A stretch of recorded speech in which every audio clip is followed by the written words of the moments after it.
2026 చివరి నాటికి ఎయిమ్స్ నిర్మాణం పనులు పూర్తి చేయాలని లక్ష్యంగా పెట్టుకున్నామని కేంద్ర మంత్రి కిషన్ రెడ్డి తెలిపారు. జనవరి నుండి 24 గంటల ఎమర్జెన్సీ సేవలు అందుబాటులోకి వచ్చాయన్నారు.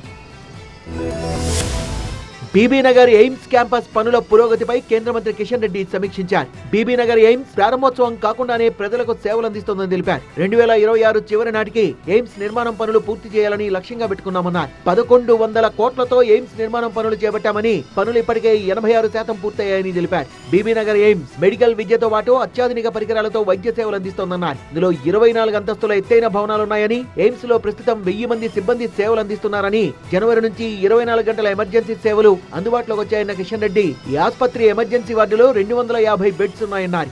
ఇప్పటి వరకు 15 లక్షల మంది ఇక్కడ ఇన్ పేషెంట్స్ కానీ ఓపీగా కానీ ఇక్కడ ట్రీట్మెంట్ తీసుకోవడం జరిగింది. ఇప్పటికీ భవన నిర్మాణం కానీ ఇతరత్ర ఎక్విప్మెంట్స్ కానీ 86% పూర్తయిపోయింది. ఎయిమ్స్ వైద్య కళాశాలలో దాదాపు 800 మంది చదువుకుంటున్నారని, 498 మంది ఎంబీబీఎస్, మరో 100 మంది ఎంఎస్ లాంటి స్పెషలైజేషన్ చేస్తున్నారన్నారు. 140 మంది నర్సింగ్ శిక్షణ పొందుతున్నారని, ఎయిమ్స్ పనుల్ని త్వరగా పూర్తి చేసి ప్రధాని చేతుల మీదుగా ప్రారంభోత్సవం చేస్తామని చెప్పారు.